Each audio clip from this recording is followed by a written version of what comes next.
오늘 박근혜 대통령도 조금 전 들으신 대로 역학조사 중요성을 강조했습니다. 역학조사라는 것이 이렇게 중요한 줄 저도 처음 알았습니다. 역학조사. 역자가 병역자죠. 그러니까 병의 원인이 뭔지를 알아내고 특성을 살피는. 그러니까 이번 경우에는 어디서 병이 처음에 이 메르스가 시작됐고 어떻게 퍼져나가는지를 밝혀내야 그래야 차단을 제대로 할 수 있는 건데 그 조사가 제대로 안 됐다라는 비난의 목소리가 많습니다. 2003년이었습니다. 사스 당시에 질병관리본부에서 역학조사관을 지냈던 신상엽, 현재는 한국의학연구소 감염내과 전문입니다. 이분의 견해를 좀 들어보도록 하겠습니다. 안녕하십니까? 예, 안녕하십니까? 네, 이번에 역학조사가 실패했다라고 볼 수 있습니까? 글쎄 이제 그 방역의 성패 여부는 사실은 이제 유행이 다 지나간 다음에 복귀를 해봐야 정확하게 알 수는 있을 것 같고요. 예. 근데 지금 이제 현재 삼성병원 상황은 그 삼성병원의 노력과 방역 당국의 노력만 가지고 모든 밀접 접촉자를 찾아내서 방역의 테두리에 넣을 수 있는 그런 한계를 벗어난 이제 상황으로 좀 보입니다. 삼성서울병원이요? 예. 그러니까 좀 삼성서울병원에만 책임을 다 돌리긴 어렵다는 말씀인가요? 이제 그 역학조사를 실제로 하다 보면은요. 사실 사람은 뭐 이틀 전에 점심을 뭐 먹었는지 어디를 다녀왔는지도 잘 기억이 나지 않거든요. 네네. 이제 결국 이런 역학조사를 할 때 환자나 보호자 등의 이제 불안전한 기억하고 병원 전체를 다 커버하지를 못하는 이제 CCTV를 갖고 모든 접촉자를 찾아내는 것 자체가 실제로 역학조사를 해봤던 저로서는 좀 불가능하다고 생각을 하거든요. 예.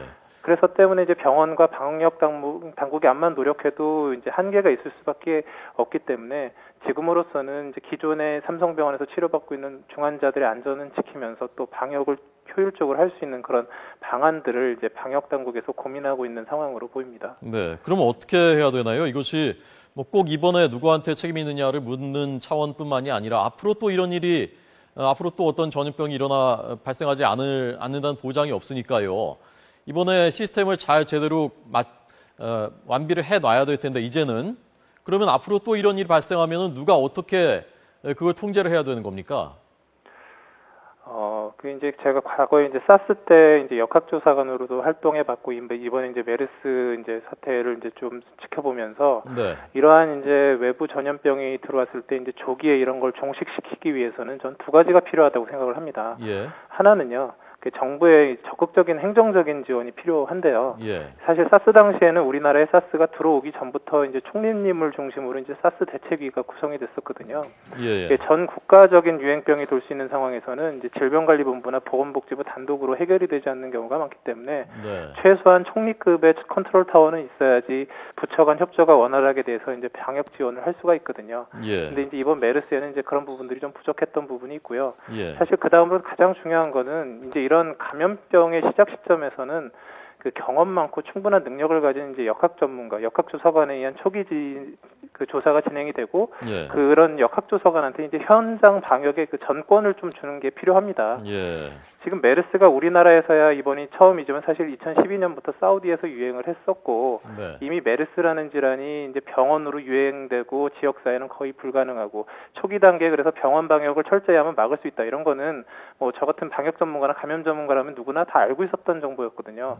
그런데 이제 국내 이제 첫 번째 메르스 환자 발견이 늦어진 것까지는 어쩔 수 없었는데 이제 이 유행 초기 단계에서 평택 성모병원의 유행이 좀 심상치 않다라고 딱 느꼈을 때 현장 경험이 많고 전문 지식을 가진 이제 감염 전문가인 이제 역학조사관이 상황을 바로 판단을 해서 이건 지금 바로 빨리 병원을 폐쇄하고 병원 공개를 해야 된다고 이제 정부에 요청을 하고 정부가 그 요청을 빨리 받아들여서 행정력을 동원해서 평택 성모병원을 다녀갔던 모든 사람을 정말 물샐 틈 없이 확인을 해서 관리를 했다 그러면 이 평택 성모병원이 이제 삼성서울병원 같은 전국구 병원은 아니기 때문에 1차 유행에서 어느 정도 종식이 되었을 가능성이 이제 높다고 봅니다.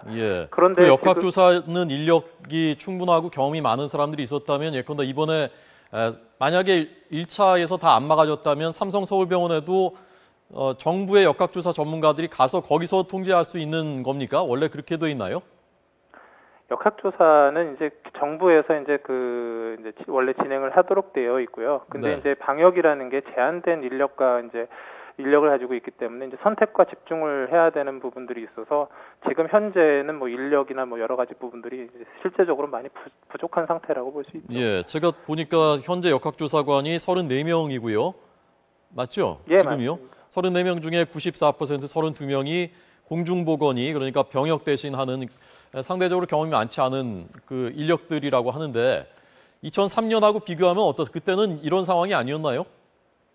2003년 당시에도 이제 사실 거의 동일한 시스템이었습니다. 그래서 역학조사관은 지금처럼 공중보건이 중에서 이제 적절하게 차출을 해서 교육을 시킨 다음에 이제 본부나 지방으로 보내서 이제 역학조사를 담당했고요. 현 상황도 지금 거의 뭐 10년 전과 크게 달라진 게 없는 상황으로 보입니다. 예. 그러면요, 좀 다시 정리를 하자면요. 저도 좀 혼란스러운데, 그러니까 그때하고 지금하고 역학조사관의 인력이나 경험 자체는 큰 차이가 없는데, 그때는 범정부적으로 좀 선제적으로 노력을 했기 때문에 효과가 있었던 것이다라는 말씀이신 거죠?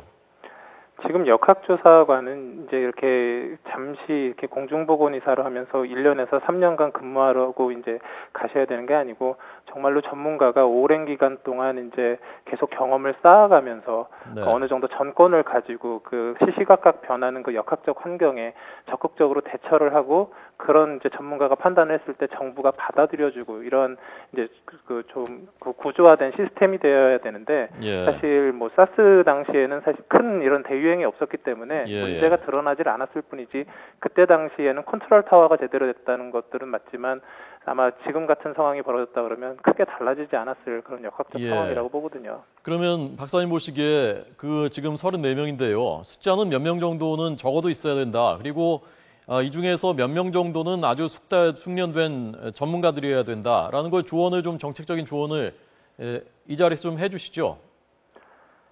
몇 명의 숫자라기보다는요. 정말로 이제 문제가 딱 생겼을 때 거기에 딱 가서 판단을 내릴 수 있는 충분한 경험을 가진 뭐 감염학이든 예방의학을 전공한 전문의로서 어떤 교수 경력도 있고 이제 이런 어느 정도의 정책 결정까지도 내려줄 수 있는 그런 충분한 경험을 가진 극소수가 지금 당장 없는 것이 어찌 보면 더 문제일 수도 있거든요. 네. 예, 알겠습니다. 이제 그런 정부에서 이제 차츰 그런 부분들에 이제 지원을 해주셨으면 좋겠습니다. 예, 알겠습니다. 이번 기회에 좀 그런 부분들이 이제는 미비했었던 것들이 다시 재검토가 됐으면 좋겠습니다. 마지막으로요, 삼성 서울병원 부분 폐쇄에 대해서는 역학 전문가로서 어떤 입장이십니까? 지금 작은 병원들은 사실 전면 폐쇄까지도 고려를 할 수 있는 경우들이 있습니다. 근데 삼성서울병원 같은 경우는 사실 전면 폐쇄를 고려하기는 굉장히 어렵습니다. 이게 이제 방역의 목적에서 어느 정도 필요성이 있을 수 있지만 또 한편으로는 이제 삼성서울병원에서 연속적으로 치료를 받지 않는다면 당장 생명에 문제가 생길 수 있는 환자들도 생각보다는 많을 수 있거든요. 그래서 이제 방역 당국에서는 기존 환자들에게 피해를 최소화하고 방역의 목적도 어느 정도 달성할 수 있는 그런 절충안을 아마 잡게 되지 않을까 이제 생각이 됩니다. 예, 알겠습니다. 고맙습니다. 잘 들었습니다. 네, 감사합니다.